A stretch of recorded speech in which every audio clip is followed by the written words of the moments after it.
Vamos lá, bom dia, bom dia.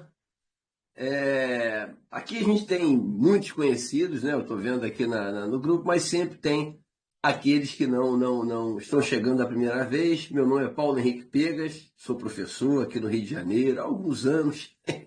É, Trabalho com a parte contábil tributária. Na verdade, eu sou contador de formação, né, com toda a sequência ali, especialização, MBA, extensão de todos os tipos, mestrado.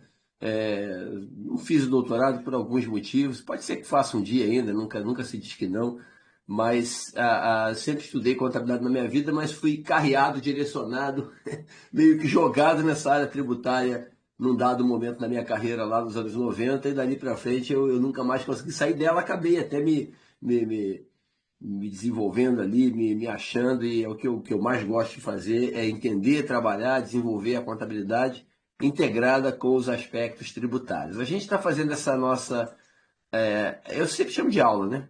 Grande Ieda, é aula, sempre para mim é aula, aula de lançamento do curso. É uma aula aberta, tá? Eu vou explicar a vocês o que é o curso, a diferença dele para as outras coisas. Só quero avisar a vocês, né? Só para vocês saberem, é muito importante que seja avisado no início.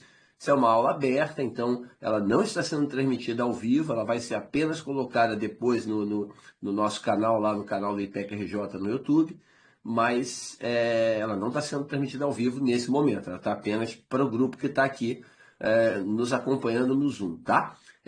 Essa aula primeira aqui, que é uma aula, um lançamento de curso para mim é sempre uma aula, e também a aula inaugural, que está marcada, eu daqui a pouco falo as datas para vocês, tá? No dia 24 de abril, também será aberta. Depois, a gente começa o curso efetivamente, eu poderia dizer assim, né? No dia 22 de maio, essas não, essas aulas dali para frente serão exclusivamente aqui no Zoom para quem está participando do curso, tá? Deixa eu rapidamente, antes de qualquer coisa, fazer uma diferenciação que eu acho sempre relevante, né? Sempre relevante, sempre, de fazer uma diferenciação desse curso para outros cursos que eu fiz, que eu coordeno o curso de pós-graduação, e também diferenciação para cursos no mercado em geral. Essa época a gente tem uma proliferação uma oferta grande, né? O que é ótimo, eu acho isso muito legal.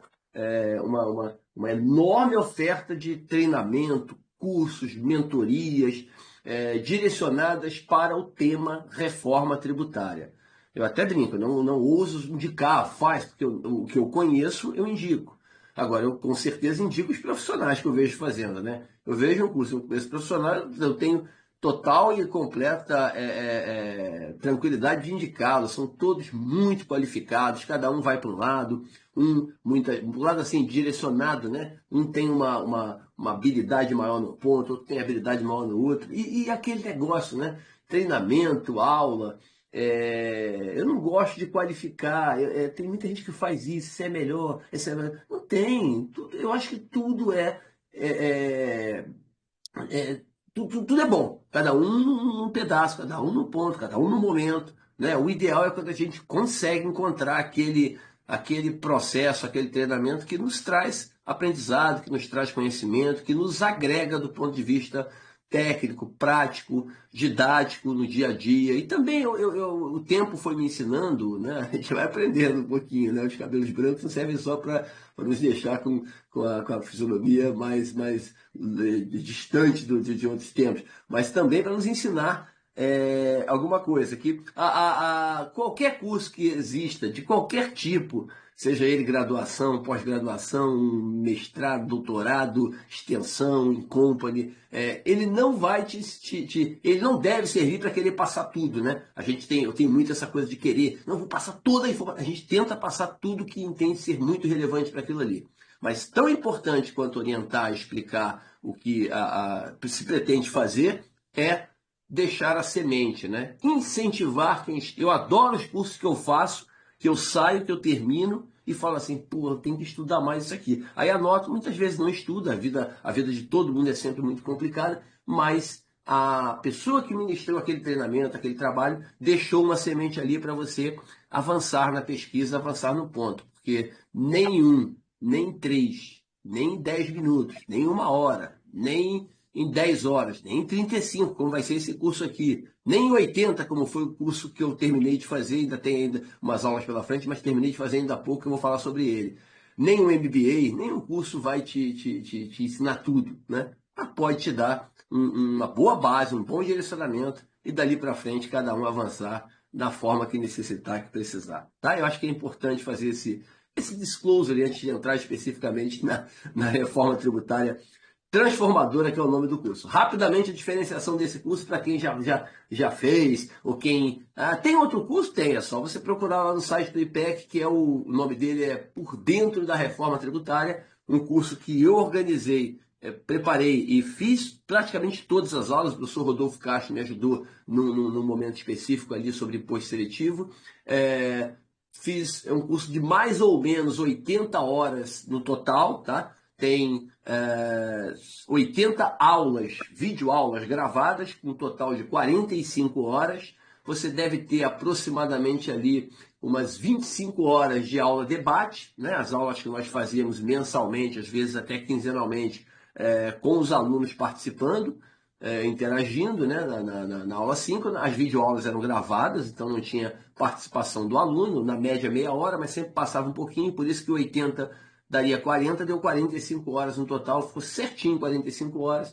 Então o curso, e ainda vamos ter nesse curso 9 aulas pela frente, né? Entre abril, agora final de abril e dezembro, 9 horas no total, totalizando talvez pouco mais de 80, tá? Eu falei 80, mas deve ter um pouco mais de 80. Esse curso está lá, ele está pronto, ele pode ser, você pode acessar lá o site do IPEC e ver, mas esse aqui é diferente no sentido de eu vou repetir algumas coisas que a gente fez lá, claro, mas aqui a gente vai direcionar, vai mais para já a aplicação prática, porque esse curso será feito no momento que a gente já tem uma lei complementar aprovada, o regulamento do imposto do IBS, da CBS.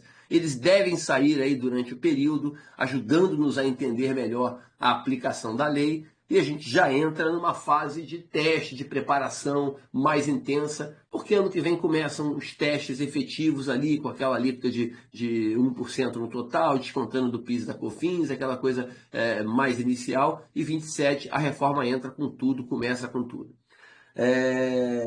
E até para diferenciar, tá, gente? Tem, outro aluno perguntou lá no site do IPEC, de debate do IPEC, acho que foi o ano da reforma, não lembro agora. E perguntou: esse curso é um MBA? Eu falei, não, esse curso nem pode ser um MBA, porque a gente não é uma instituição de ensino autorizada pelo MEC a realizar MBA. A gente já fez MBAs aqui no IPEC em parceria com a Castelo Branco, depois a Cândido Mendes e a Faculdade L. Alonso. Hoje a gente não tem esse MBA especificamente. Mas eu indico que tem alguns cursos aí, você pode me perguntar especificamente sobre alguns, só me pergunta mais do privado, é melhor, eu tento ver, e se eu souber eu te falo, oriento, dou a minha opinião, não tem problema nenhum. Eu sou a única pessoa que não tem o menor problema de indicar, de falar de curso, de ninguém, de nenhum concurso. Eu nem chamo ninguém, eu evito até essa palavra, concorrência. Para mim eu não tenho concorrência, e não é presunção, tá? Não é que não é isso. É que eu não trato meus colegas que fazem os trabalhos semelhantes aos meus como concorrentes. Eu trato como colegas que fazem trabalhos ótimos que eu indico, faria se tivesse na posição de qualquer um. Só faço aqui o trabalho e também elogio, agradeço sempre eles, porque a gente sempre aprende com todo mundo. E o MBA, só a título de formação, eu sou coordenador de um curso de MBA na BSSP, lá, sob comando do Edgar Madruga, da Lieda Amaral e do Fábio Rodrigues. Né? A gente tem um curso de MBA com 1 ano de duração e eu sou o coordenador do curso, também ministro das 12 disciplinas. Vamos para cá. O que eu quero fazer aqui, que já são 9 minutos já de apresentação, eu não comecei a falar do que está na tela, o que eu programei, pensei, planejei para fazer aqui e eu vou cumprir, tá, gente? Há 1h15 que eu me programei ali para fazer. Eu tento ser pontual na entrada, na saída eu acabo às vezes passando um pouco, mas hoje eu vou me policiar para fechar 10h15 aqui, que eu tenho que participar da plenária lá do CRC.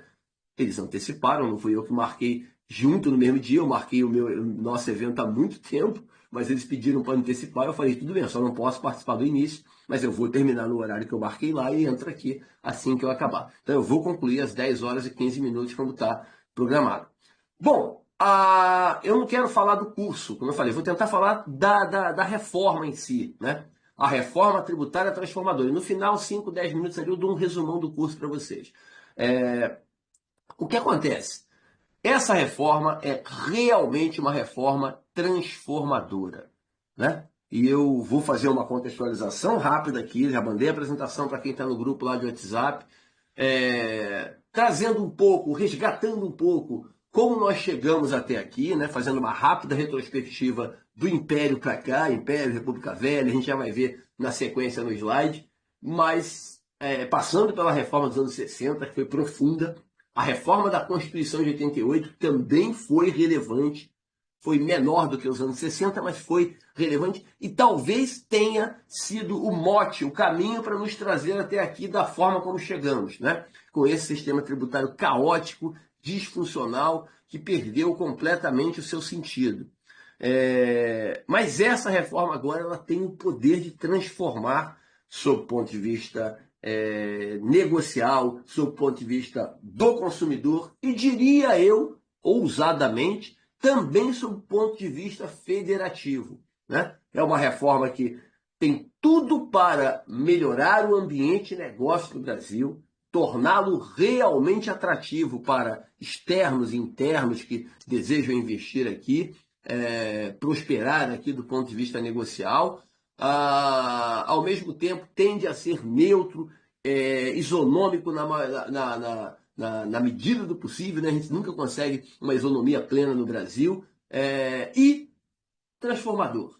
Tributo, eu sempre brinco o seguinte, o imposto, por mais que seja a minha área de atuação, eu gosto dela, ele não deve ser destaque em nada, né? Eu brinco sempre assim, se as empresas do Brasil fossem escolas de samba, didaticamente falando, tá? E tivessem que desfilar nas passarelas dos consumidores para oferecer seus produtos e serviços a eles, sejam consumidores finais, pessoas físicas, sejam as suas empresas às quais elas fornecem seus serviços ou suas mercadorias, seus bens.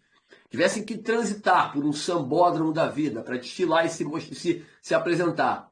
O tributo deveria compor a empresa? Sim, porque a empresa faz a sua atividade ali e tem que pagar os impostos correspondentes à sua atividade, ao seu negócio, tudo. Mas eles deveriam vir no desfile. Eles não deveriam vir de forma destacada. Vocês entenderam? Deveriam vir no cantinho, quietinho ali, desfila, faz um showzinho, mas não é o carro abre alas, não é a comissão de frente, né? Não é a bateria, não é importante, mas não é. O negócio tem que ser pensado sob a ótica de despesas, receitas, ativo, passivo, né? Gerando, adicionando valor na economia, tá utilizando recursos materiais, tecnológicos, humanos, eventualmente recursos naturais, aplicando numa atividade empresarial, gerando receita, né, prosperando e movimentando a economia. E o tributo naturalmente vem ali, o Estado vem, cobra o seu tributo sobre o consumo dos bens e serviços de quem consumiu, cobra o imposto sobre o lucro de quem oferiu o lucro, né? Cobra os impostos sobre patrimônio, como diz a regra, cuida dos encargos sociais para fins de proteção ao trabalhador e principalmente tributa, isso é que deveria ser o ideal, né? A pessoa física ao final. Esse deveria ser o principal imposto que um país deveria mirar, né? Para tentar tornar como principal, que é o imposto sobre a renda pessoal. Porque o imposto sobre a renda pessoal, eu já vou avançar nos slides aqui, o imposto sobre a renda pessoal ele tem o objetivo principal de ser, não é o objetivo, ele tem a lógica de ser a melhor forma de você fazer uma pessoa física devolver para a sociedade o que a sociedade ajudou a pessoa a conseguir a obter, né? Tudo que você tem entre seu patrimônio, tudo que você fala assim, bem materiais, tá, gente? Não saindo da ótica emocional, mas a parte material. Toda a parte material que a pessoa tem, bens, direitos e renda, né? O patrimônio e a renda que a pessoa conseguiu obter pelo seu trabalho, pela sua dedicação, pelo seu empenho, é mérito dela, é mérito seu. Você que acordou cedo, dormiu tarde, se dedicou, abriu mão de diversas coisas para lograr êxito na sua carreira e conseguir o seu caminho aí. Só que a sociedade, A sociedade em geral, né? Te ajudou a chegar até aí, me ajudou a chegar até aqui, ajudou a todos nós a chegar onde cada um chegou e da forma que chegou, todo mundo chegou em pontos importantes da vida. Então, você deveria devolver para a sociedade um percentual daquilo que você tem de renda e de patrimônio na proporção dele, né? A renda é menor, um percentual menor. A renda é maior, um percentual maior. O patrimônio é maior, um percentual maior. O patrimônio é um percentual menor. Assim, progressivamente, de forma progressiva. O sistema tributário australiano, que é daqueles que eu li de forma geral, né, e tentei entender, é o que mais me agrada nesse sentido, né? Um sistema direcionado para isso, que torna o tributo pessoal como quase metade da carga tributária do país. Aí o imposto de valor adicionado lá é 10%, é muito baixinho, porque a preocupação maior é tributar a renda, logicamente sem confisco. Ninguém lá é tributado de 70%, 60% da renda, não.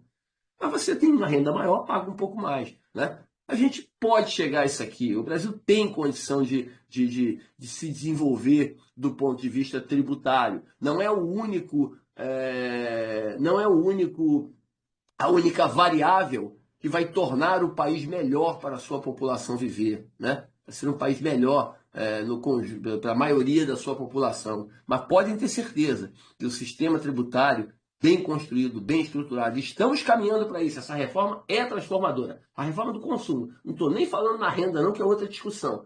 Ela tem toda a capacidade, toda a condição de colocar o país numa trilha positiva para frente. E tomara que a gente consiga, né, nos livrar de algumas amarras ideológicas, Brasil afora, aí, complicadas, como o momento que a gente vive já há longos anos, para direcionar esforços para isso aqui e fazer isso funcionar. Tomara. Chega de discurso bonito, vamos embora para o que interessa. Deixa eu fazer uma contextualização aqui com vocês uma contextualização histórica, né? Que é muito interessante, porque até tem gente que fala assim, não, eu quero ver a reforma, né? Todo curso que eu faço isso aqui, eu escuto, eu quero ver a reforma, e a reforma? Não vai falar da reforma? Não. Eu falei, calma, entenderam o passado? Entenderam o passado? Não é só para saudosismo, não. Entender o passado é muito importante para a gente compreender como chegamos até aqui, né?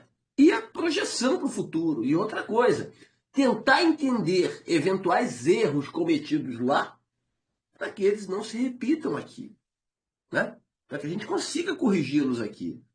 Lógico que são momentos diferentes, mas isso é muito importante. Então, essa escolha que o Brasil, como país, fez, né, por tributar de forma pesada bens e serviços, a prioridade da tributação no Brasil são bens e serviços. Né? É a compra de uma mercadoria, a utilização de um serviço, sempre foi, não é de agora. Né? Lá no Brasil Império, era um sistema tributário muito incipiente, extremamente frágil. Você tinha o imposto de importação como principal fonte de arrecadação. O Brasil importava muito. E aí era esse imposto que era a principal fonte, que 2/3 mais ou menos, que supria o Estado para ele ter a sua arrecadação e exercer as suas atividades. Tá? Tinha também o imposto de selo, né, sobre qualquer transação que você fizesse, pequenas tributações locais ali de consumo, mas o imposto de importação era o peso principal. E você não tinha praticamente autonomia para as províncias, né, para os estados da época ali, o que gerou, não foi o único motivo, mas foi um dos motivos que criou aquelas revoltas regionais que nós estudamos nos livros de história lá no passado, a maioria de nós no passado um pouquinho, uns mais distantes, outros menos distantes, e outros continuam estudando. Agora tem gente que gosta de estudar história é sempre bom, interessante se estudar de novo, para aprender o que aconteceu no passado e entender o presente e projetar o futuro. Aí quando você chega na República, né, e a Constituição de 1891, ela traz para nós o primeiro pacto federativo efetivo, né? Ela criou o Pacto Federativo Dual. Esse Pacto Federativo Dual aqui da Constituição de 91, ele dava aos estados uma autonomia tributária muito importante, praticamente separado da União, né? Logicamente com o imposto sobre exportação. Aí teve até uma ideia, né? Ah, mas como é que vai fazer? Porque o principal imposto é comércio exterior, o imposto de importação. E você já estava arrecadando um volume interessante com o imposto de exportação também. O Brasil começou a exportar um pouco mais. E aí você migrou, né? Ó, a exportação fica com o Estado, a importação fica com a União, né? Então, os estados, ainda que o governo central continuasse tendo um maior volume, concentrando a maior parte da arrecadação, os estados começaram a ter uma parcela maior na gama, no conjunto de tributos, nesses primeiros 30 e 40 anos ali da chamada República Velha. O imposto de renda foi criado no Brasil em 1900. Aí, tá vendo? Sabia que eu ia errar. Eu não vou corrigir agora? Deixa eu ver. Eu não gosto de deixar erro. Tem coisa que eu fico assim, pô, não podia ter errado, mas errei. E como errei, eu vou corrigir. Pelo amor de Deus, não foi criado em 2024, né? Você vai falar, meu Deus, eu não sabia disso, professor, que o R tinha sido criado agora. Estão tentando reinventá-lo agora em 25, mas ele não está sendo criado agora. Eu já corrigi lá, não sei se já saiu aqui na tela, mas já corrigi. 1923 que ele foi criado e, na verdade, a lei saiu em 23, mas ele entrou em vigor em 24, mas muito pequenininha a arrecadação, tá? Ele chega em 1930 com 3% do total da arrecadação federal. Então era muito pequeno.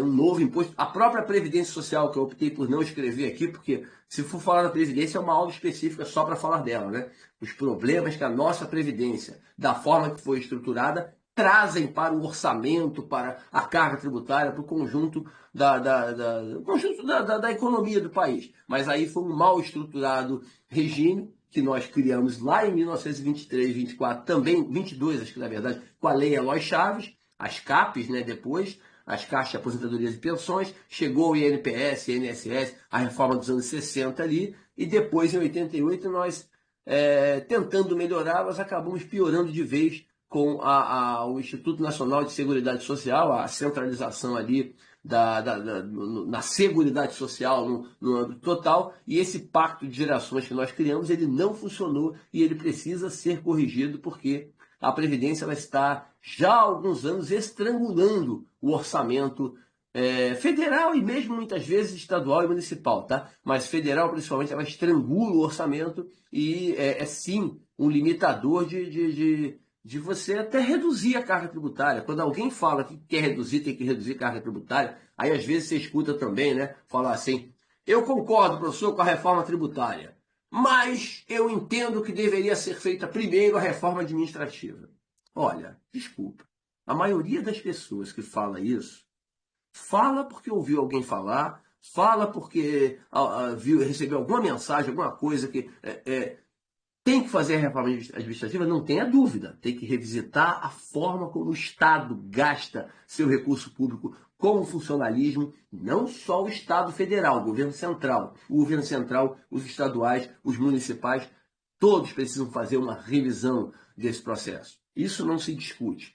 Né? Digitalizar o que for possível, ok, mas não acreditem nisso, que esse tipo de revisão, de reforma, vai reduzir a carga tributária. Porque eventual economia que você faça ali, e tem espaço para economia, eu não estou falando que não tem, ele será ínfimo, pequenino, insignificante na tentativa de reduzir expressivamente a carga tributária, né, gente? O Brasil tem um PIB de 11 trilhões de reais, a carga tributária é 3 trilhões e 600. Quer dizer, tu vai reduzir o quê? Não, vai reduzir 600 milhões por ano. É isso? É excelente. Eu não estou falando. Você está entendendo o que eu estou falando? Não estou dizendo que não tenha que reduzir. Tem que reduzir. Só não acredite que vai ser isso aí que vai. Isso aí vai reduzir um percentual irrelevante do conjunto, que é importante. Apagar a tomada no interruptor quando não tem ninguém usando, ou a luz quando o cômodo está vazio, é importante para economizar a energia da sua casa. Mas só isso vai diminuir a conta de 500 para 499 no final do mês, 98. Ajudou. É muito pouco, mas ajudou. Não estou dizendo que não tenha que fazer. Só não entendo, não acredite que isso vai reduzir a sua conta. Para reduzir a conta, você vai ter que parar de tomar banho quente, ou então parar de usar o ar-condicionado, quer dizer, coisas que realmente tem como desligar se tiver freezer, desligar o freezer, quer dizer, fazer mudanças mais estruturais. Faça a analogia para o sistema tributário e entenda o que eu estou falando. Aqui é a audiência inteligente, não só quem está aqui acompanhando, como também quem está assistindo no YouTube depois, sabe, entende bem o que eu estou explicando. Vamos voltar para cá. Aí, olha que interessante. Era consumo, mas principalmente calcado em importação, né? Quando você chega em 34, a Constituição de 34 concede autonomia tributária para os municípios, porque nessa Constituição de 91, os municípios ficaram de fora. Os estados podiam, na República Velha, os estados podiam definir que parcela da tributação caberia aos municípios. Quer dizer, eles dependiam da boa vontade dos estados, né? Por isso até que a gente fala que é um pacto dual. Os estados tinham um peso expressivo na estruturação do sistema tributário, inclusive definindo que os municípios poderiam cobrar. A Constituição de 34 concede autonomia tributária aos municípios, cria 3 impostos sobre o consumo interno. O principal era o imposto sobre vendas e consignações, que pertencia aos estados, que é o antecessor do ICM, né? Era cobrado sobre toda aquisição de mercadoria, toda venda de mercadorias, de forma cumulativa. Aliás, os 3 impostos eram cumulativos, tá? O IVC, Imposto sobre Vendas e Consignações, o Imposto sobre o Consumo, que era cobrado sobre o chamado consumo qualificado, energia elétrica, industrialização, temas específicos. Era quase um imposto seletivo. Era federal o IC, o IVC era estadual, e o imposto de indústrias e profissões, que era um imposto municipal, principalmente sobre serviços, com um nível ainda muito menor à época do que temos hoje. Tá? Esse trio de impostos aqui, ó, eles respondiam por mais ou menos 40% da carga total, no final, principalmente, da era Vargas ali, tá? 40, 42, já representavam 40% do total. Então, já demonstrando qual era a nossa lógica. Eu sempre tributei mais o consumo, mais de 34 em diante, eu comecei a concentrar essa tributação no consumo local, né? Nas operações realizadas internamente. Aí, esse período de 46, após a Constituição de 46, né, depois da Era Vargas, até o ano de 64, o Brasil aí avançou de vez, né? Aí a tributação sobre bens e serviços ganhou o seu peso, o seu destaque e dividiu com o Imposto de Renda, o protagonismo do sistema tributário nacional, porque passou a ser a principal fonte de receitas públicas, chegou a 60%, até mais de 60%, no final dos anos, não dos anos 60, mas do período que eu estou analisando aqui, né, pré-reforma dos anos 60, até 64, 65 ali, chegou a ultrapassar, chegou a 2/3 do total da arrecadação tributária. E aqui que eu chamo a atenção para mais um ponto, para você entender como é que nós chegamos até aqui e na confusão. Tá vendo? Ó? Foi criado o sistema de transferência de recursos entre os entes estatais, em 46, na Constituição de 46. E ainda que a criação tenha sido falha, porque, por exemplo, você já tinha uma inflação elevada à época, né? A inflação do país era muito alta já naquele momento, nos anos 40, nos anos 50.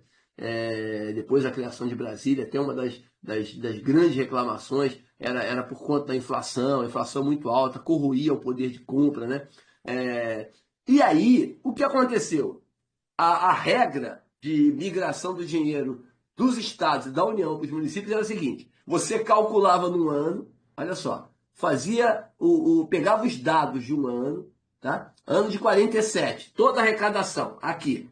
Aí calculava no ano seguinte, 48, e distribuía em 49. Só que não tinha atualização, não tinha os IPCAs de hoje, né? Atualizado pelo IPCA. Você mandava o valor nominal. Conclusão: quando o dinheiro daquela arrecadação chegava nos municípios, já chegava corroído, muito diminuído por conta da elevada inflação. Então foi um sistema que não funcionou no primeiro momento, tá? Depois ele começou a ser melhor estruturado, mas principalmente nos anos 60, né, quando você arrumou um pouco a casa, você começou ele começou a ter peso. E o que ele fez? Olha aqui a última linha aí embaixo. O Brasil tinha 1.669 municípios em 1945. Ao ter autonomia tributária e, logicamente, ter direito a prefeito, depois os vereadores, né? A autonomia tributária, gestão dos recursos municipais. O que aconteceu aqui? Você mais do que dobrou, tá vendo? Você saiu de 1.669 em 1945, chegou a quase 4.000 municípios em 1966. 3.924. E essa criação foi feita de forma desordenada. O Brasil hoje tem município com 3.000, 4.000, 5.000 habitantes. Aliás, mais ou menos 1.100 municípios, eu não lembro agora o número exato de cabeça, mas mais ou menos 1.100 municípios têm até 5.000 pessoas morando neles. Né? Até esse número eu sei de cabeça, porque eu fiz há pouco tempo um slide. 3.146 municípios têm até 15.000 habitantes no Brasil. Mas eu garanto uma coisa a vocês: todos esses 3.146 municípios elegeram em outubro de 2024 prefeito, vice-prefeito e 9 vereadores. Aí, a partir daí, você tem toda uma estrutura de gasto público no município por conta disso, né? Então, revisitar gasto público, fazer reforma administrativa envolve tudo isso. Não envolve só a gente achar que tem que corrigir tudo, mas inclusive esse tipo de situação. Mas vamos em frente.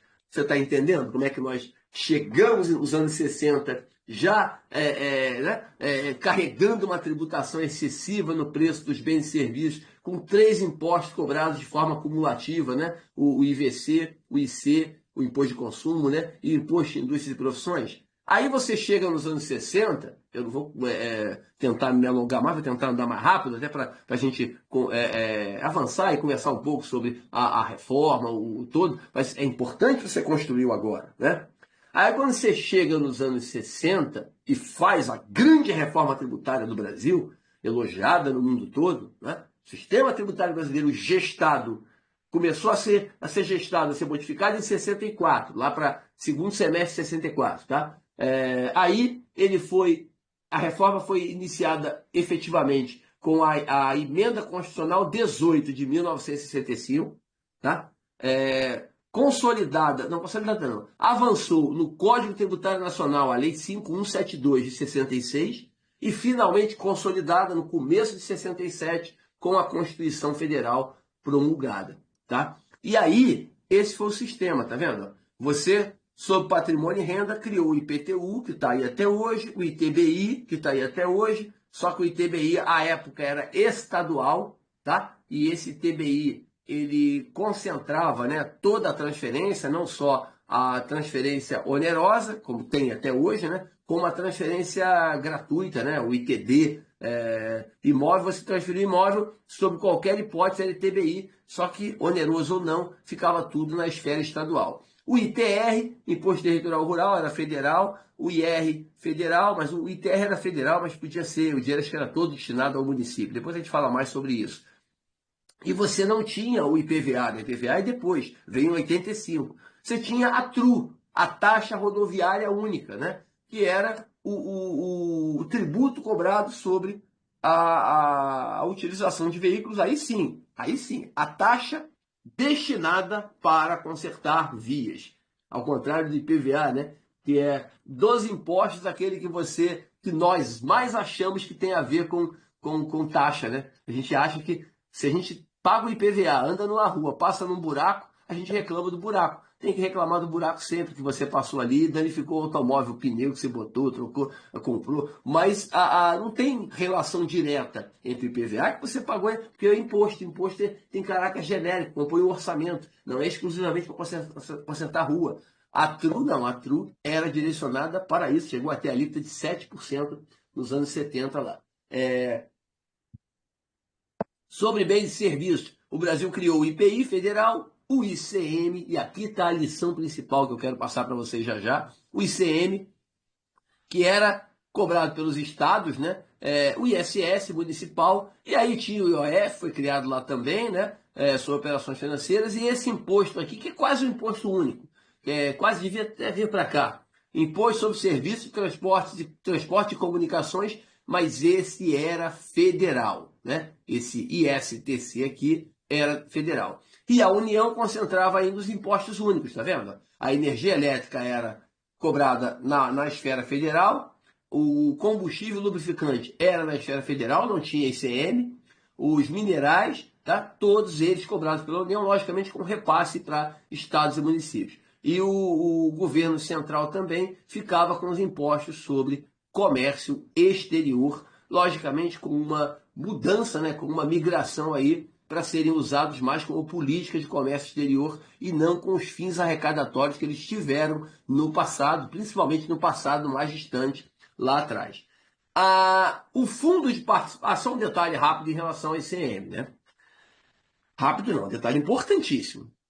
Quando se criou o ICM, e essa é a lição que fica para o IBS e para a CBS, tá? Quando se criou o ICM, lá nos anos 60, ele acho que entra em 67, 66, 67, 67. Quando entra o ICM, ele entra simples. Aliás, os estados estavam com muito medo do ICM, né? Porque o IVC arrecadava bastante. A gente vai perder a arrecadação, vai perder a arrecadação. Ledo engano. No primeiro ano, no primeiro impacto, a arrecadação, pelo contrário, aumentou. Inclusive, depois teve uma leve redução de alíquota para adequar em relação ao que se arrecadava antes no IVC. Mas o ICM começou muito simples, né? Quando começou o ICM, não tinha alíquota interestadual, não tinha diferencial de alíquota, muito menos base dupla, tá? Não tinha nem base única, quanto mais base dupla. Não tinha substituição tributária e não tinha toda a confusão que nós criamos ao longo dos anos depois. Era realmente um imposto simples. Os estados não tinham autonomia para sair fixando as alíquotas como fixaram a partir de 88, né? Hoje no Brasil, se eu não estiver equivocado, você tem 8 alíquotas diferentes. O Maranhão cobra 23%, o Piauí 22% ou 22,5%, agora não lembro. A Bahia 20,5%, e a Paraíba 20%, o Rio Grande do Norte agora é 20%, o Rio de Janeiro é 20%, DF é 20%, Goiás é 19%, São Paulo e Minas é 18%, Paraná é 19,5%, aí Santa Catarina, é 19,5%, acho que é. Santa Catarina, Rio Grande do Sul 17%. Cada estado cobra uma alíquota diferente, são 8 alíquotas diferentes. A alíquota que tem maior aplicação no Brasil é aqui do Rio de Janeiro, do Distrito Federal, que é 20%, tem 8 estados cobrando. Quer dizer, você se perde completamente nesse emaranhado, nessa multiplicidade de alíquotas, confundindo isso aí com autonomia tributária. A autonomia tributária é bom, mas tem que tomar cuidado com esse tipo de coisa, né? Porque você começa a se perder aí. Então, o ICM começou muito simples, tá? E a gente conseguiu, ao longo do tempo, complicar e deteriorar muito esse imposto. O pilar da migração do dinheiro para estados e municípios eram os fundos, né? O fundo de participação dos municípios e o fundo de participação dos estados. Como eu falei, eles tinham sido criados em 46. Mas o que aconteceu? Até 68, já vinha desde a Constituição anterior, né? Você mandava 10% para o FPM e 10% para o FPE. 20% da arrecadação total de dois dos mais importantes impostos federais, o Imposto de Renda e o novo IPI, que tinha sido criado recentemente. Isso aí dava 2/3 da arrecadação federal. Quer dizer, você pegava 2/3 da arrecadação federal e mandava 20% para estados e municípios. Era muita coisa. Mas aí, depois do AI-5, né, você teve uma lógica de concentração do desenvolvimento da nação na União Federal, no governo central, e aí houve uma redução né, de forma impositiva no FPM e no FPE. Eles caíram para 10%, foi criado um fundo especial aí para suprir, dar apoio às dificuldades regionais, né, já atendendo aqueles bancos regionais, o Banco do Nordeste, o Banco da Amazônia, o Fundo do Centro-Oeste, um 2%, e aí você de 20 caiu para 12%. Tá vendo? Os estados e municípios perderam dinheiro nesse processo. A partir de 75, 76, eles começam a recuperar a fatia deles no FPM. Tá? E aí, só que essa recuperação foi, né, no estilo da presidência da época, o Ernesto Geisel, né, lenta, gradual e segura. Como é a nossa reforma agora? E aí, inclusive isso aqui, ó, você passou para 6, né, em 76, 7, 8 e chegou a 10% em 81. Ou seja, em 81 você retomou os 12% ali, e aí depois retomou os 10, né? Em 80, 81 chegou a 12, chegou a 14, indo até 22% de imposto de renda e IPI depois, ao longo dos anos aqui, né? Porque logo em seguida você teve o quê? Ó? 82 e 83 você passou para 10, 10,5, tá vendo? Aí já chegou a 23, 10,5 cada um, tá? Chegou a 23, 84 você chegou a 28, olha. E aí, quando chega a Carta Magna, o fundo de participação já representava 1/3 da arrecadação do imposto de renda e do IPI. Isso aí era aquilo que a gente chamava à época de febre federalista, né? O Brasil, no começo dos anos 80, já o último presidente do regime militar, né, João Figueiredo, e o Brasil já tinha feito eleições diretas para os governos estaduais, e por acaso, né, vocês vão se lembrar, a oposição à época ganhou nos 3 principais estados, ganhou no Rio de Janeiro, ganhou em São Paulo, ganhou em Minas Gerais. Então você tinha ali já uma febre federalista de colocar mais dinheiro nas mãos dos estados e municípios. Então esse fundo foi ganhando peso, ganhando importância. Eu não estou dizendo que é bom ou que é ruim, só estou tentando contextualizar a história para você entender. Entendeu como é que nós chegamos até aqui, né? E aí, na prévia da Constituição, né? Vocês lembram que eu cheguei a 28 lá. Pré-Constituição, esse FPM e esse FPE eles já estavam em 33%, né? Esse ótimo quadro aqui que eu acabei por um erro, estava em cima da hora, não deu tempo de eu botar aqui. Não transcrevi aqui os autores desse quadro, né? Que são os colegas do BNDES lá, Fábio Jambiage e Ana Duarte Além, né? A Ana Além e o Fábio Jambiage escreveram o livro Finanças Públicas nos anos 80, nos anos 90, e aí eles trazem esse quadro que eu fiz só uns ajustes aqui para atualizá-lo para 2025. Está muito bem feito o quadrinho deles. Eu adaptei aqui algumas coisas para ficar informativo para vocês, tá? Então, o imposto de renda e o IPI, você mandava 1/3, tá? Para estados e municípios. Como é que ficou hoje, gente? Só para a gente entender como o sistema piorou de lá para cá. Tá vendo? A União ficava com 2/3. A União hoje fica com metade. O imposto de renda é metade. O IPI menos ainda. O IPI fica com 40%. Você entendeu? O IRPJ e RPF, o ano de 23, arrecadou 800 bi no total, juntando os dois, né? 400 ficou na União, 400 ela mandou obrigatoriamente para estados e municípios. 24,5 para os estados, 25,5 para os municípios. Na verdade, é 21,5 para os estados e 3 para os bancos regionais, né? O Banco do Nordeste, o Banco da Amazônia e o Fundo do Centro-Oeste. O IPI, além desses 24 e 25,5, você ainda manda mais 7,5 para o fundo das exportações e os municípios recebem mais 2,5 desse fundo, né? Você ressarce aos estados e municípios, referente ao ICMS, né? Pelas vendas que eles fazem ao exterior. Porque quando eles vendem ao exterior, eles não podem cobrar o ICMS. Quer dizer, o estado não pode cobrar o ICMS e, logicamente, o município não recebe a sua parte. Então, a União pega 10% do IPI e dá a título desse ressarcimento para estados e municípios. É obrigatório isso. O que você percebe vendo esse quadro, gente? Olha aqui, ó. O que você está vendo aqui? A União perdeu dinheiro, não perdeu? O governo central? E como perdeu? O governo central arrecadava esses impostos únicos aqui, a gente já viu, lembra? Energia elétrica, serviço. Aqui eu adaptei o nome, né? Transporte lá, lembra? Transporte, a comunicação, o combustível lubrificante, comunicação. Tá vendo? Ficava, ainda que não ficasse com tudo, ficava com uma parte desses impostos. E eles deixaram de existir na Constituição de 88. Eles passaram a ser integrados a quê? Ao ICMS, né? E o ICM, que era 80 do Estado, 20 do município, passou a ter 75 do Estado, 25 do município. Com a seguinte lógica, presta atenção, com a seguinte lógica. Os estados aceitaram ficar com 5% a menos, por quê? Por um único motivo. Porque eles receberam os impostos únicos, integralmente. Vocês entenderam? O imposto único, que era da União e migrava para estados e municípios, o Estado recebia 50 e 40 aqui, tá vendo? Desse aqui não recebia nada.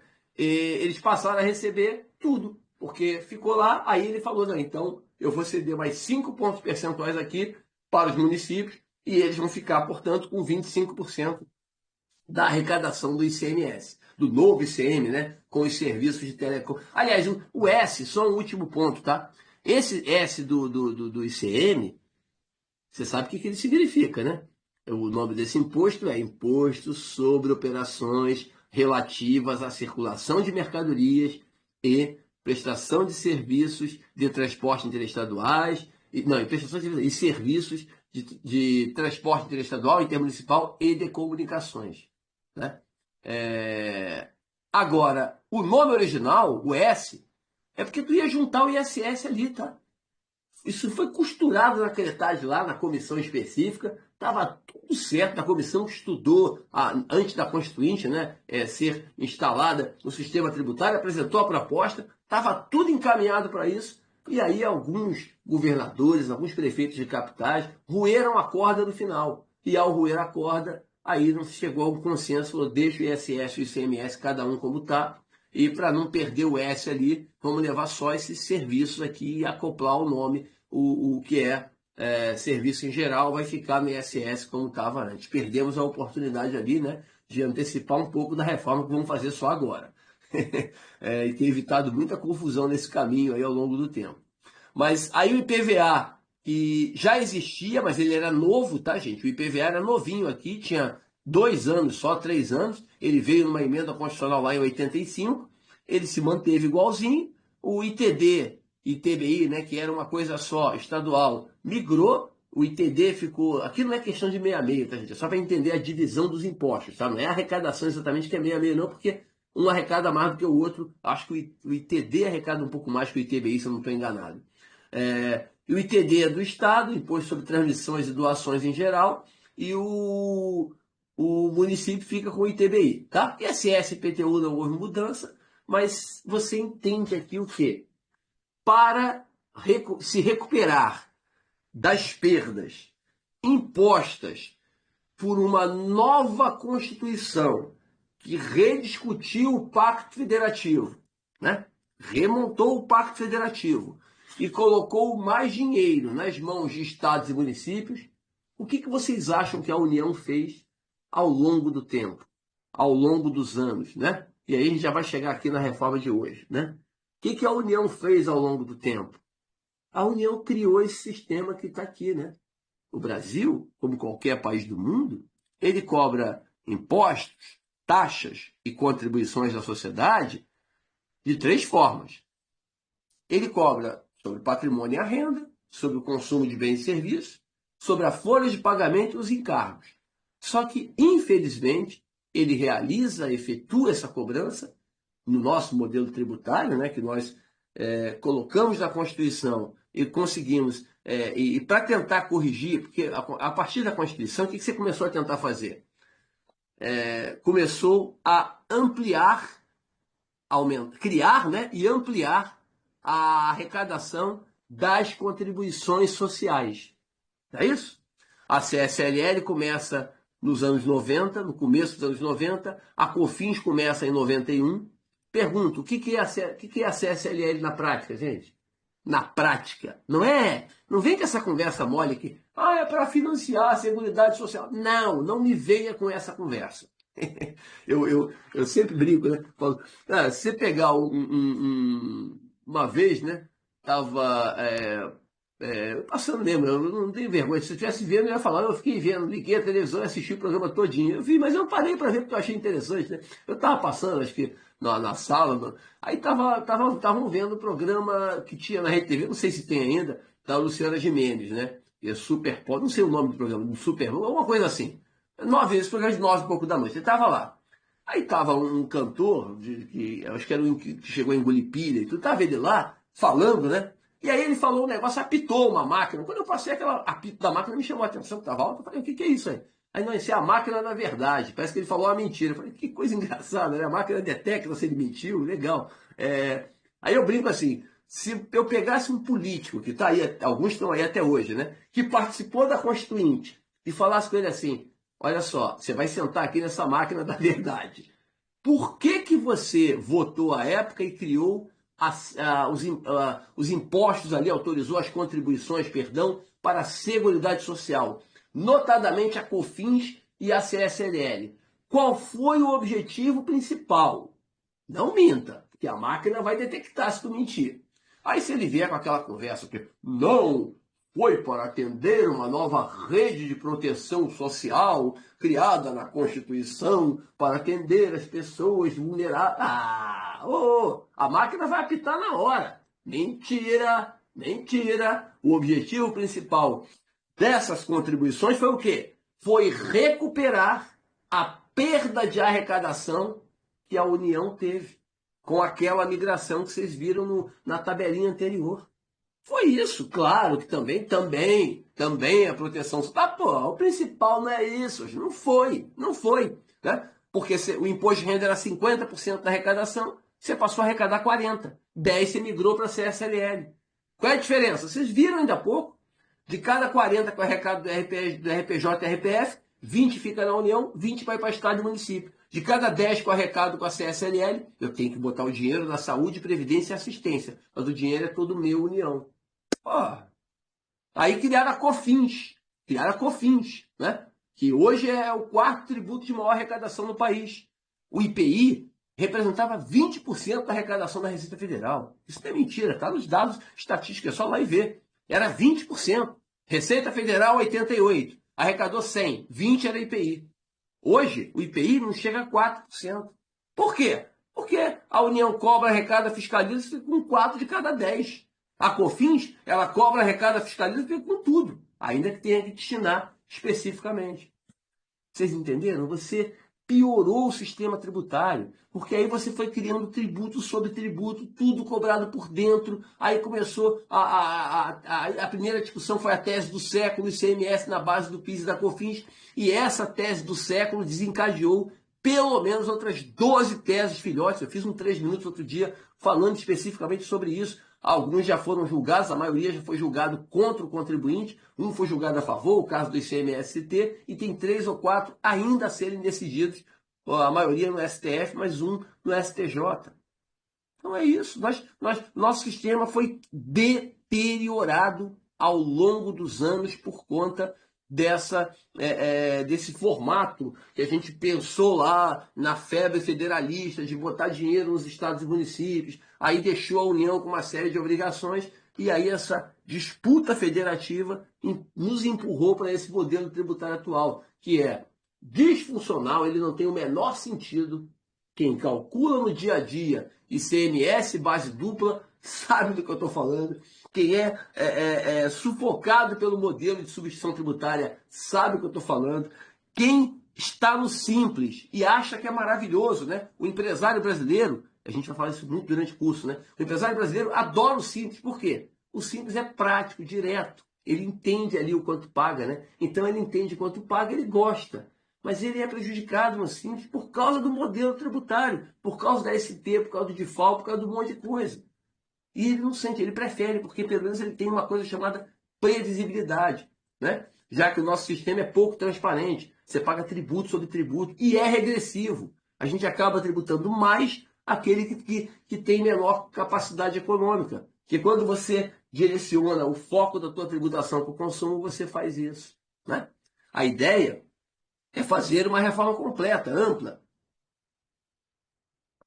mas tem que começar por algum lado. Então, esse fatiamento achei muito interessante, porque o consumo é a reforma mais complexa, porque tem contratos, né? Você deu incentivo fiscal para um monte de gente até 32, então vai ter que cumprir. E eu achei legal essa coisa de cumprir contrato, né? A reforma só entra em 33, porque em 17 você fez um contrato entre Estado e empresas. E aí concedeu incentivos fiscais, pelo amor de Deus. Tem que cumprir. Então, não colocasse na lei. Colocou na lei que o incentivo valeria por 15 anos, ele vai valer até 32. Lá você termina. Mas antes disso, não, porque isso não se quebra a regra do jogo com o jogo em andamento. Achei muito interessante isso. Então, você aprova primeiro o consumo, mas olha, está arriscado a renda entrar antes do consumo. Não estou falando dessa reforma só que foi passada agora, não. Tem mais coisa ainda pela frente, tá? Tem lucro presumido para mexer, tem outras coisas. Mas é possível, provável que a reforma da renda e do patrimônio venham antes, porque elas não precisam de esperar tanto como a reforma do consumo necessita aguardar, tá? Por isso essa mudança vai ser lenta, gradual, segura, para que a gente conclua só em 2033 com segurança, com um risco menor em relação porque é uma ruptura no sentido prático, né? Uma mudança completa de forma de cobrar, mas que isso não interfira no funcionamento das empresas, no funcionamento dos governos, na arrecadação, isso é muito importante, tá? E essa reforma vai mudar tudo, por isso que é o termo transformadora, né? Ela vai mudar tudo na vida da empresa a partir de janeiro de 2027. Seja uma empresa pequena, seja uma empresa média, seja uma empresa de grande porte. Isso é uma oportunidade para todo profissional que atua na área contábil, tributária, seja a forma que você atua, uma oportunidade fantástica de você, primeiro, entender bem esse sistema tributário novo, compreendendo como nós chegamos até aqui, não se esqueça disso, né? O sistema tributário atual, mesmo que não entrar em todos os seus detalhes, entender como ele está estruturado hoje, para saber para onde vai, como vai mudar lógico, além de orientar as empresas, fazer todo o processo de transformação do sistema atual para o sistema moderno. Tá? E pode ter certeza, se a reforma cumprir a sua função, melhora para todo mundo, não só para profissionais de contabilidade do direito e de áreas correlatas que são integradas ali, não, melhora para todo mundo, para a economia em geral. Né? A economia melhora para todo mundo. Ganha-ganha, como a gente sempre costuma dizer, né?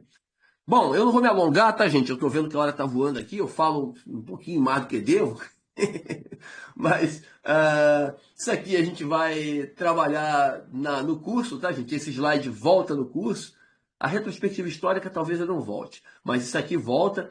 Os 4 pilares econômicos, o IVA moderno, foram seguidos na aprovação? Foram 3. O último eu não sei, mas a base ampla de cobrança foi seguida, tá?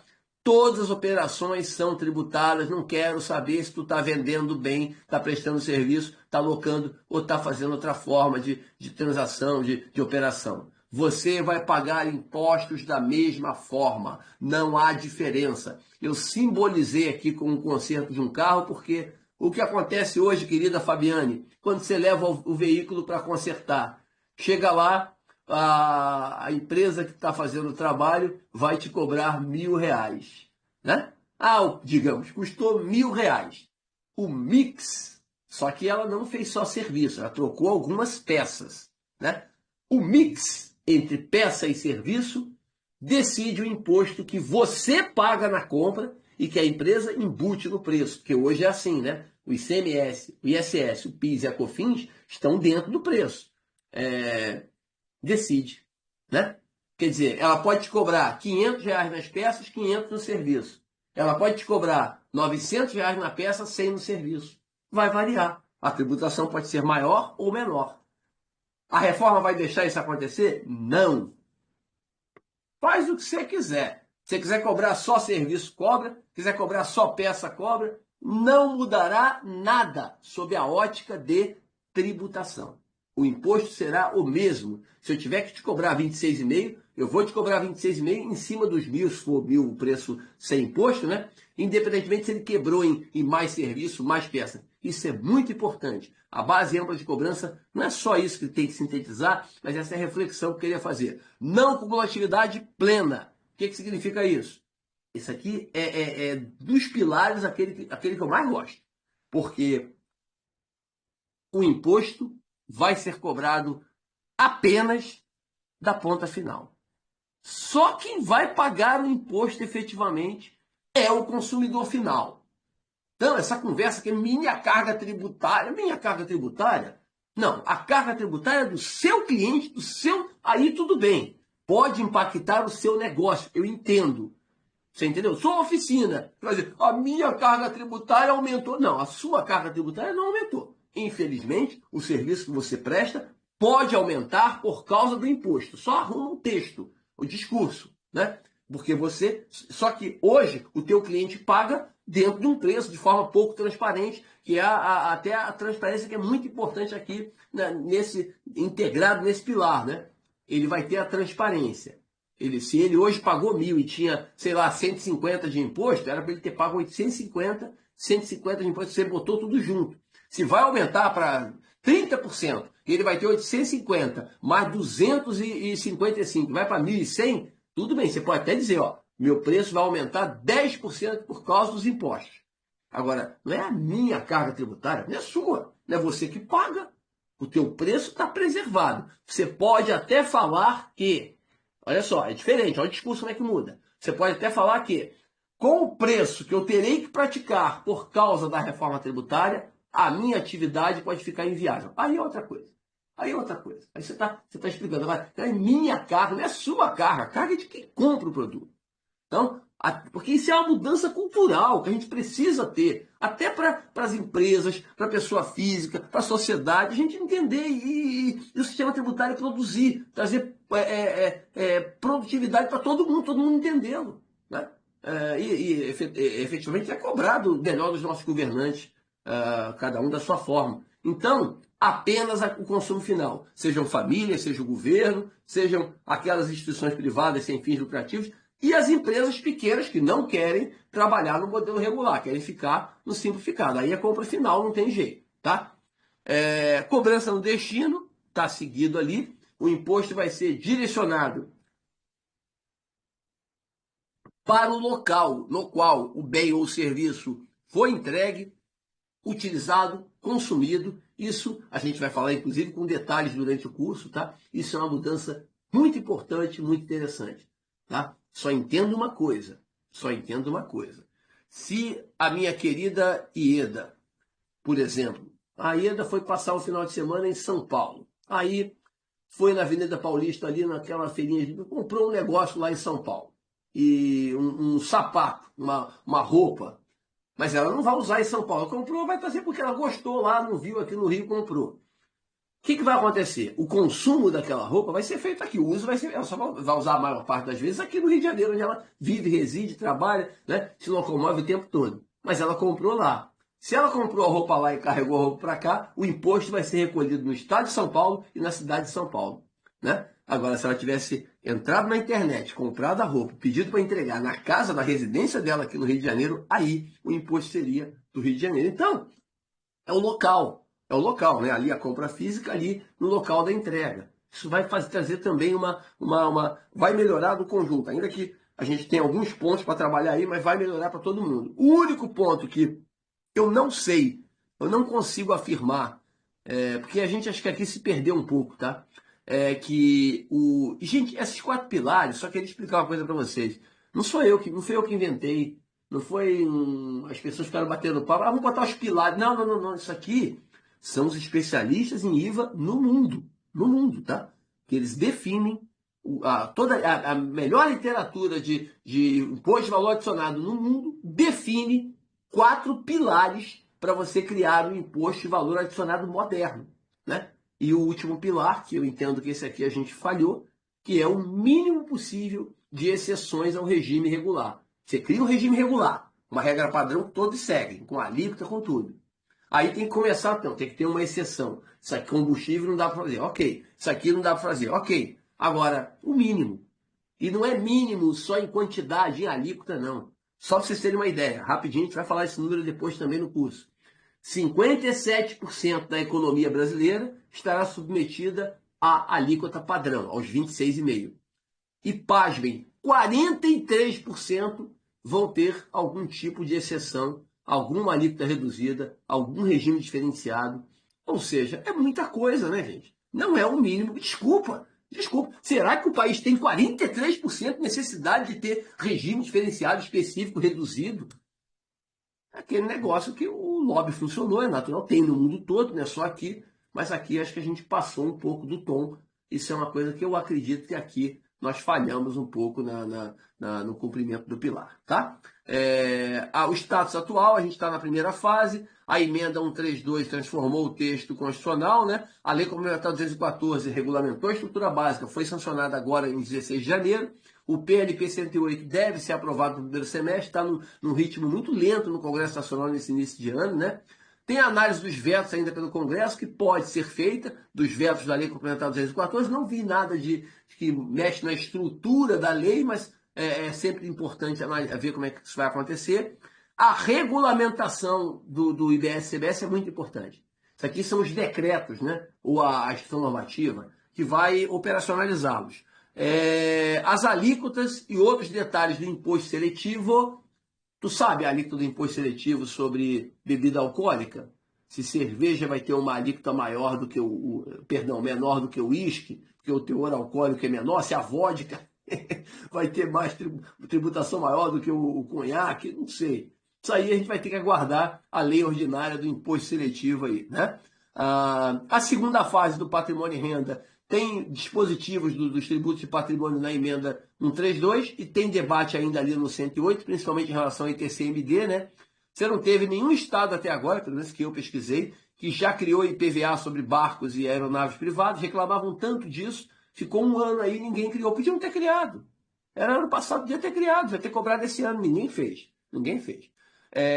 E aí, aqui eu botei o projeto alterando, tá, gente? Você vai dizer, mas já foi apresentado. Não foi, não, desculpa.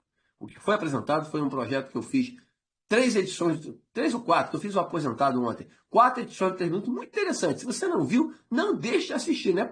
Tá muito legal, tá? Da edição 715 a 718, tá? E eu fiz 3 edições com 15, 14 minutos cada uma. Estourei os 3 minutos em muito ali. Dá quase 50 minutos juntando as 4. Explicando o que o governo apresentou, a redução da tributação para de 3 a 7 mil, a tributação daquele RPF médio lá, para quem ganha mais de 600, tá? E depois eu falei dos aposentados na última quarta-feira. É importante o projeto, achei fora do que eu queria um negócio mais estruturante, mas ali tem um aspecto muito positivo ali que eu comento lá nos vídeos, vale a pena assistir. Aqui, o que eu falo é um projeto mexendo, né, com a lógica de presumido, do próprio Simples, entendeu? Do IRPJ, do conjunto. Esse eu estou esperando para ver se... Acredito que vai sair ainda. Eu acredito que não vai ficar apenas desse a ideia boa, embora não gostei da execução, do que foi apresentado no PL 1087, agora, terça-feira da semana passada. E a terceira fase, a tributação sobre folha de pagamento em carros sociais. Também aí a gente tem que aguardar a apresentação dele, ver o que vai sair dali, né? Não é fácil mexer aqui. Eu cito que é fundamental um olhar crítico e técnico sobre a composição da população economicamente ativa e dos mais de 100 milhões de brasileiros ocupados. Também fiz um vídeo sobre isso, tá? Eu e meus vídeos lá. No Ideias e Reflexões além dos 3 minutos, 51 minutos. Foi naquela época do Pix, né? Estavam discutindo se ia tributar Pix, não ia, aquela confusão que todo mundo errou, né? Todo mundo errou ali. O governo errou muito, mas os críticos, na minha percepção, erraram mais do que o governo. O governo errou demais, mas os críticos, principalmente aqueles que bateram muito e forçaram a volta atrás, no meu modesto entendimento, acabaram prestando um desserviço, porque além de mostrar as falhas que realmente aconteceram, não fizeram isso sob o ponto de vista construtivo. Aproveitaram, logicamente, aí tem política no meio, não é minha praia, eu não discuto essa confusão. E aí, se aproveitaram, eu acho que a gente perdeu ali uma oportunidade de discutir, de debater melhor o tema. Eu faço uma explicação bem interessante sobre a PEA, o uso, como é que essas pessoas estão ocupadas, o que a gente tem que tomar cuidado para fazer, como se faz para se registrar, né? É muito mais barato do que parece. Então vale a pena, se tiver tempo, paciência, entrar lá. É Ideias e Reflexões, edição número 5. Numa das outras colunas que eu tenho, além dos 3 minutos lá, no nosso canal. E aí, gente, eu vou falar do curso agora, tem menos de 6 minutos, como falei, não vou falar do curso de forma longa, até porque o material vocês já viram aí. Eu sempre gosto de falar isso, todo trabalho que eu tento fazer assim, se eu não consigo, eu não consegui por ineficiência, mas eu tento, me programo, trabalho, entrego tudo, né? Eu sempre brinco assim. Eu entrego aqui na sala de aula virtual hoje, na maioria das vezes, ou as presenciais quando eu faço, eu tento entregar tudo que eu posso, mais até do que eu posso. É igual a minha natação que eu faço lá regularmente. Eu saio cansado dos meus 50 minutos, 1 hora de treino que eu faço a cada dia. Eu falo, pô, eu nadei acima da minha capacidade. Não tinha capacidade de nadar acima, mas nadei. Fui. Aqui é a mesma coisa, eu me entrego. Então, diferenciado, moderno, prático, para tentar trazer tudo que for possível sobre a reforma tributária aprovada e como essas mudanças vão transformar o seu dia a dia e a sua carreira profissional, tá? Qual a diferença do anterior? Eu já falei, o anterior foi feito, foi um outro momento, uma outra lógica. Esse eu quero contar com a participação de vocês, aqui ao vivo. E eu vou incentivar isso durante as aulas, tá? Hoje eu praticamente não incentivei ninguém a falar nada. Eu falei sem parar os 75 minutos aqui, já são 70 até agora, tem mais 5 pela frente. Mas nas 2 horas e 20 de cada aula que a gente vai fazer, incentivar a participação de vocês, interagir, porque para a gente fazer um curso prático, moderno, dinâmico, para você entender a estrutura da reforma e, como eu falei, né, não ter a pretensão de ensinar tudo, mas de deixar o caminho direcionado prontinho ali, para você avançar naquilo que você entender que tem que avançar. E cada um é cada um. A Fabiana vai mais para cá, o Alex vai mais para lá, a Claudinha vai para o lado que interessa mais a ela, né, Claudinha? Ali o teu específico, o Jorge vai para o outro, a Terezinha, cada um vai para o seu. Mas o geral, a estrutura, a lógica, os pontos principais, todos passados aqui com maior nível de detalhe possível. O curso tem um total de 35 horas, todas as aulas remotas ao vivo, com a participação de vocês, tá? Hoje é o lançamento do curso, a aula de lançamento que a gente está fazendo agora. E agora aqui, presencialmente, quem está assistindo no YouTube vai ver depois, mas foi gravado dia 27 de março, de 9 às 10h15 da manhã. A aula inaugural vai ser dia 24 de abril, quinta-feira, era dia 17, eu ajustei para 24. Aí eu já vou trabalhar no horário, só vou fazer 20 minutos a menos, tá? Vou fazer de 8, até para bater a carga horária certinho. De 8 às 10. Por que 8? Por que não começa às 7? Eu prefiro deixar assim. Porque muita gente fala, eu tenho demora a chegar. Então, não, 8 horas. A gente começa às 8, às 10. Né? Você tem a vantagem de precisar fazer alguma coisa ali assistindo, dá para fazer, é só você fechar a câmera, não tem problema nenhum. Eu gosto que fica para participar, interagir, mas fecha e faz o que você tem que fazer, mas acompanha. Tá? E as aulas todas ficam gravadas, claro, você pode assistir depois sem problema nenhum. 12 aulas remotas, todas online, né? Sempre quinta-feira. Esse é o cuidado que eu tive, tá? E não é fácil, porque a minha agenda é pesada, porque eu dou aula na graduação, eu tenho os cursos de pós, então eu consegui arrumar as quintas-feiras, por isso que eu atrasei um pouco, porque eu tenho umas quintas já com aula marcada. Então, 22 de maio, a gente começa aqui, 19h40, e vai até 7 de agosto, durante 11 quintas-feiras. Por que não 12? São 11, porque acho que 18, 19, 18, 19 de junho, agora eu não lembro o dia, tá? Corpus Christi. Então eu não vou fazer aula exatamente no feriado. Vou fazer aula no dia seguinte. Esse é o único que eu vou fazer na sexta-feira, tá? Dia seguinte é o Corpus Christi, é 19 e 18, não lembro agora. Pô, é só olhar aqui na folhinha, né? Pô, tá com a folhinha aqui, olha, deixa de ser preguiçoso. Dia 20. Tá aqui, tá escrito aqui também. Tá? Na sexta-feira, dia 20, que 19 é feriado. E a gente vai até 7 de agosto, toda quinta-feira, tá? E você pode assistir a aula, ela vai ficar mais 50 dias, 53 dias depois da última aula, disponível lá para você assistir, tá? O padrão que eu vejo o pessoal fazer aí é 15, 30 dias. A gente deixa mais 53 dias lá para você assistir depois, se não conseguir assistir na hora por algum motivo, tá? Faremos ainda 5 aulas extras, um formato de bate-papo mensal, a partir de agosto, sempre na última quinta ou sexta-feira, de 8 às 9, a gente vai entrar aqui e vai atualizar. Isso aqui ajustou, isso aqui mudou, isso aqui completou, avançou. Alguma coisa que precise de uma explicação refinada, técnica, a gente complementa, tá? Nós vamos fazer isso ali.